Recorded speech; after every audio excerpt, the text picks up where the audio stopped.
Shalom Pak Bambang, saya mau izin bertanya, sebelum ada ciptaan Allah ngomong sama siapa?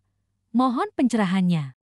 Juga berkaitan dengan pertanyaan yang pertama, tentang kitab Kejadian pasal 1 ayat 26, 27. Nah, tapi kalau saya begini ya saudara-saudara, orang Yahudi itu sudah memperdebatkan ini sejak era gereja purba. Saudara bisa membaca tulisannya, perdebatan antara Justinus Martir, Justinus Shahid, itu seorang apologet gereja yang dia itu berasal dari Nikopolis, sekarang Nablus, hanya berjarak 30 km dari Bethlehem. Dia itu seorang filosof ya, yang kemudian menjadi Kristen dan banyak sekali karya-karyanya termasuk dialog dengan Tripo. Nah, Kejadian pasal 1 ayat 26 itu sudah didiskusikan tuntas antara Justin Martir dengan Tripo. Nah, tapi sekarang ini kan era apa ya? Era internet begini kan orang tidak hanya mengacu dari sumber bapak-bapak gereja atau sumber Kristiani, tapi bisa berselancar lihat pendapatnya Rabi A atau Rabi B, ya boleh-boleh aja, sah-sah saja. Nah, kalau menurut tafsiran Yahudi abad pertengahan, yang disebut kita di situ adalah sidang ilahi. Jadi Tuhan itu ngajak rembukan dengan para malaikat kira-kira. Ayolah kita jadikan manusia menurut gambar dan rupa kita gitu. Tapi sesungguhnya itu abad kedua itu sudah diperdebatkan oleh Justin Martir. Dia katakan gini, hai Tripo, kalau kamu katakan itu adalah malaikat, bisakah malaikat terlibat dalam penciptaan kreasio ex nihilo, dari tidak ada menjadi ada? Kan malaikat itu diawali oleh waktu kan, dulunya tidak ada, diciptakan menjadi ada. Lah Allah menciptakan langit dan bumi itu juga kreasio ex nihilo, dari tidak ada menjadi ada. Kalau Tuhan ngajak-ngajak malaikat dengan kata kita tadi untuk menciptakan, terus caranya membantu Tuhan bagaimana? Tuhan menciptakan dunia dari tidak ada menjadi ada, masa dibantu oleh sidang ilahi atau malaikatnya yang pernah tidak ada? Ayo kita ciptakan. Gimana cara membantunya? Ini pula kira-kira kejanggalan pikiran Arius yang kemudian dianatema oleh konsili Nisea. Nah, Arius kan mengatakan ada waktu di mana firman itu pernah tidak ada. Lah kalau firman tidak ada, siapa yang menciptakan firman? Ya Allah. Allah menciptakan firmannya. Bagaimana cara Allah menciptakan firmannya? Ya dengan berfirman. Lu katanya firmannya diciptakan. Masa Allah menciptakan firman yang adalah sumbernya ciptaan? Itu pula yang menjadi aliran yang sekarang sering masuk ke rumah-rumah orang di Indonesia itu, saksi Yehova. Gitu? Makanya saya itu nulis buku itu kadang-kadang itu ya, apa ya, kecelakaan berhadiah atau apa ya. Ada orang datang ke tempat saya, mau bermisi lah, ternyata orang saksi Yehova. Terus saya ajak diskusi. Ketika ajak diskusi, dikatakan, ya Yesus itu siapa Pak? Yesus itu firman Allah. Firman Allah itu ya Tuhan ya Allah. Seperti kata kepada Thomas kan, suruh membuktikan tangannya pada bekas paku itu. Begitu Thomas melihat Yesus itu langsung dia mengatakan, ya Tuhanku dan Allahku, my Lord and my God. Ya itulah Yesus, kata saya bilang gitu. Kalau Yesus itu Lord Pak, it's okay katanya. Lord itu kan Tuhan Pak, seperti Tuan Charles, Tuan Takur katanya. Tapi kalau God itu ya kita bermasalah Pak. Masalahnya di mana? Mana ayatnya kan gitu kan? Kelompok pemuja ayat kan selalu mana ayatnya?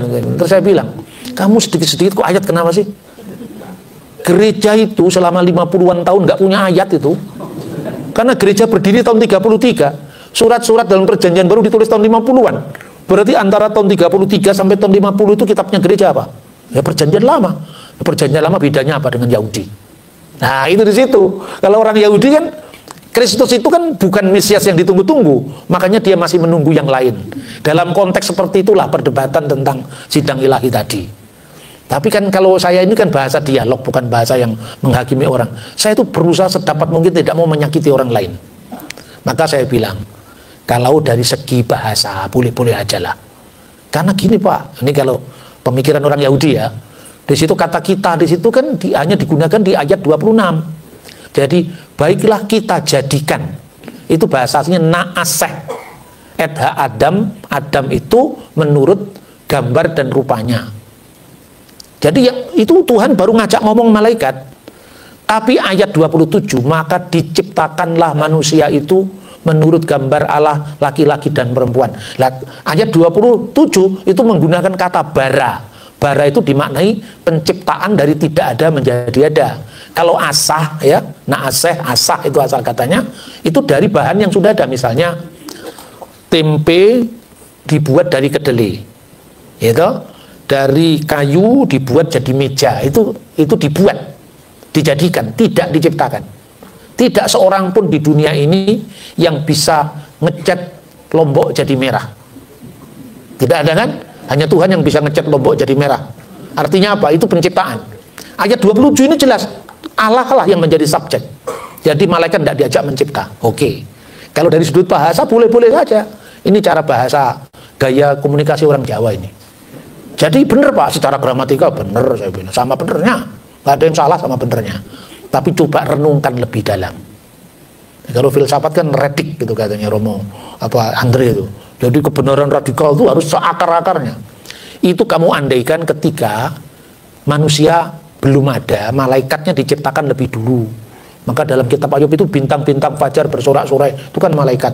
Lah karena malaikatnya sudah ada, malaikat katakanlah diajak diskusi sama Tuhan. Baiklah kita jadikan manusia menurut gambar dan rupa kita. Oke?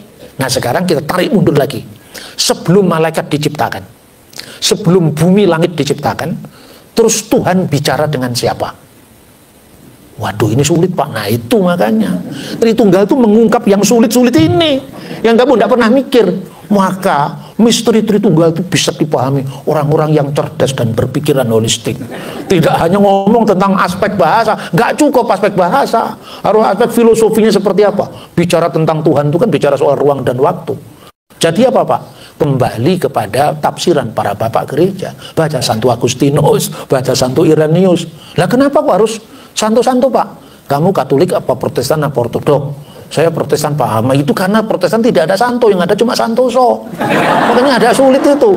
Saya itu mengkomunikasinya dengan bahasa yang gampang-gampang aja. Gini loh. Orang Yahudi dulu kalau berdoa, ini saya bilang, orang Yahudi dulu kalau berdoa gini. Baruk atah Adonai Elohenu melek haolam, Elohi Avram, Elohi Yisak, Elohi Yakub, makin Abraham. Terberkatilah engkau ya Tuhan, Allah yang Allah kami Raja yang kekal, Allah Abraham, Allah Ishak, Allah Yakub. Apa artinya itu? Makin Abraham, perisai Abraham. Allah yang diajarkan oleh Yakub itu Allah yang sama yang diajar oleh ayahnya Yakub, yaitu Ishak. Allah yang menyatakan diri di Betel zamannya Yakub, Allah yang sama yang menyatakan diri kepada ayahnya yang namanya yang disegani Ishak. Allah yang disegani Ishak yang menyatakan Pahat Yitzhak. Ini Allah yang sama yang menyatakan diri kepada Abraham sebagai El Shaddai. Jadi ada kesinambungan ajaran. Nah, jadi saya menerima dari bapak saya dari kakek saya itu orang Yahudi. Lah kamu orang apa? Orang Batak Pak. Kamu apa? Hutagalung. Hutagalung tidak pernah ada hubungan dengan Abraham, Ishak dan Yakub. Lah dari mana kamu dapat itu cerita tentang iman itu? Ya dari pendahulu saya Pak. Lah pendahulumu berarti bukan sekedar hubungan darah, tapi hubungan iman. Itulah yang disebut bapak-bapak gereja. Maka hormatilah pada leluhurmu. Jangan dikit-dikit ayatnya di mana. Lah urutan Matius, Markus, Lukas, Yohanes juga itu urutannya Irenaeus itu. Kenapa nggak ditempatkan dulu Markus dulu seperti hasil kajian modern? Ya toh? Sampai di gereja-gereja, semua gereja Matius, Markus, Lukas, Yohanes, urutannya aja kita ambil dari bapak gereja. Maka kita menolak bapak gereja. Dan konteks ini saya mau komunikasikan. Ketika kita orang Kristiani memahami iman, ya warisan iman pendahulu kita. Dari Rasul Yohanes misalnya punya murid namanya Yohanes punya murid namanya Polikarpus punya murid namanya Irenaeus punya murid namanya Hippolytus, dan itu dokumennya terpelihara dengan kita. Katakanlah kamu sekarang tidak suka dengan gaya-gaya pemikiran saya, ngomong sejarah aja loh. Kalau kamu tahu Diponegoro, lebih suka makan rawon atau budak, lebih penting Sentot Prawirodirjo ketimbang saya dan Romo Atmo. Kita tidak pernah makan sama Pangeran Diponegoro. Bener gak? Tapi Sentot Prawirodirjo makan sama Pangeran Diponegoro. Ini yang namanya Irenaeus pernah diajar oleh Polikarpus. Polikarpus pernah duduk di bawah kakinya Yohanes. Masa gini nggak dipercaya? Hanya gara-gara ini tidak ada ayatnya. Nah, sekarang mari kita berpikir dengan lebih historis. Ini kan pola pikir historis kan begini kan, kesinambungan ya. Jadi kalau belajar tentang siapakah kata kita, ya itu adalah misteri Tritunggal. Karena apa? Sebelum ada ruang, sebelum ada waktu, sebelum ada ciptaan, ya Tuhan berdialog dengan dirinya sendiri. Oke Pak Bambang, penjelasan Anda sangat mencerahkan dan menguatkan iman kami. Terima kasih, Tuhan Yesus memberkati.